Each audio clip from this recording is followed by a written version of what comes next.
תודה רבה. תודה רבה. וסיפור מקסים. כן, השבוע זכו, חצי מקסים, השבוע זכו באליפות אירופה בג'יוג'יטסו, שנערכה בגרמניה, שני ישראלים. הנה דודי בן זקן שזכה במדליית זהב, שבמקרה היא כבר הולאמה בתוכנית, ואורן לוין שזכה במדליית ארד. אחרי שמה, גם היא ממש פה בשבילך. תודה רבה. מה העניינים? בסדר גמור, בוקר טוב. איך קיבלו אתכם בגרמניה? אני הרגשתי טוב. כן? עד הרגע שבו נקראת לפודיום, אני מניחה. כן, זה משהו שגם חווינו כבר בעבר בתחרות קודמת בפריז. שהייתה לפני כמה זמן? חודש. אז איך הם לא מתעדכנים ומגלים שיש לנו הישגים בג'יוג'יטסו ויש מצב שיצטרכו את ההמנון שלנו?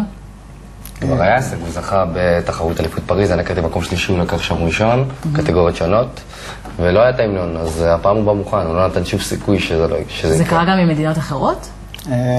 עוד לא. ההמנון הפולני הוא שמה, ההמנון הרוסי הוא שמה, הצרפתי הוא שמה. טוב, הם מהמעצמות ג'יוג'יטסו, כי הם מהמזרח הרחוק, ואנחנו... ג'יוג'יטסו זה מזרח רחוק? זה יפני. יפני? אוקיי. אז? הגיע לכל העולם האמנות לחימה. אנחנו שנייה עוד מדברים על ההמנון. על ההמנון. הורדת אותו לגלקסי שלך, נכון? הלכתי לבדוק, כשזכיתי במקום הראשון, משמיעים את ההמנון של כל מדינה כשעולים לפודיום.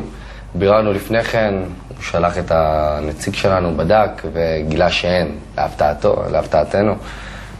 ידענו את זה כבר מראש, אבל הוא לא ויתר, הוא לקח את הסמארטפון שלו, הלך לשם וניגן את התקווה, וגרמנו לכולם לעמוד שם, ולשיר את התקווה. אני רוצה להצבן אתכם קצת, בסדר? תרשו לי.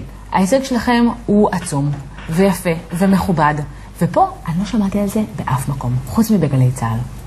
איך יכול להיות שלא מדווחים על זה? זה דידי הררי, ואחרי זה גם פורסם בוואן, ואחרי זה בספורט 5.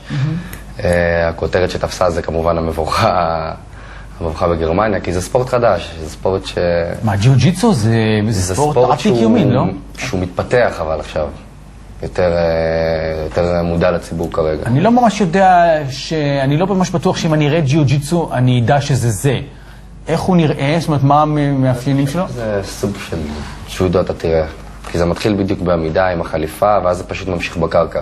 ומה ההבדל באמת בין שני ענפים? ההבדל הוא בעצם במה שעושים בספורט עצמו. יש הרבה יותר חופש מבחינת דרכי עבודה, הכנעות.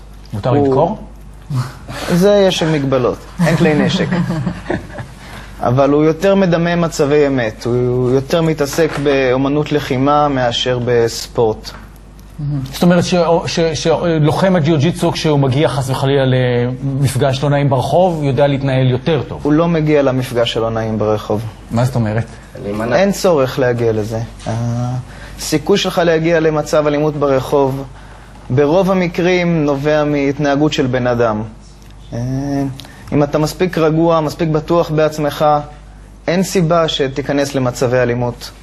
תגיד, יש בדרך כלל אחרי כל פעם שיש איזושהי זכייה ישראלית בטניס או משהו כזה, אז יש המוני ילדים והורים שרושמים את הילדים שלהם לחוגי טניס. יש לך בית ספר לג'יוג'יטסו, נכון? נכון מאוד. יש באמת ביקוש? יש נהירה בעקבות ההישגים האחרונים? יש ביקוש שכל הזמן הולך וגדל. בכל ענפי הספורט בעצם הלא אולימפיים, מה שהאיילת מייצגת, שזה מי שמאגד את כל ענפי הספורט הלא אולימפיים. זה דבר שהולך וגדל כל הזמן, הולך ומתפתח, ובתקווה גם עם איזשהו סיקור שיבוא, לא רק בעקבות... זהו, וזה בדיוק העניין, נכון? כי ענפים לא אולימפיים, לא כל כך מסקרים. יש כדורגל, יש כדורסל, יש טניס, יש עוד כמה ענפים אולימפיים קלים, אבל ג'יוג'יטסו לא מתייחסים לזה בכלל. אנחנו מתעסקים יותר בתוצאות, נראה לי, יותר על המזרון שם בקרב, מאשר בפוליטיקה שמסביב. תודה רבה לכם, חן חן על התושייה, והמדליות שיגורו בארון המדליות של העולם הבוקר, מעכשיו תוכלו לבוא לבקר אותם על פי שעות הביקור המתואמות מראש. זכיתי בקרב המהיר ביותר כי הכנעתי את הגמר ב-16 שניות. וואו. אתה פולני. אז לסיום... מה אתה רוצה? ברור. בסיום התחרות פשוט היה טקסי הוקרה, וקראו לי לקבל על הקרב המהיר ביותר בתחרות. וואו. זה בלי שום קשר למדליה. יפה מאוד. ואין בפנים סוכריות. זה למנות בירות. אכלנו כבר. תודה רבה לשניכם, וברכות. אנחנו נצא להפסקת פרסומות ונשוב.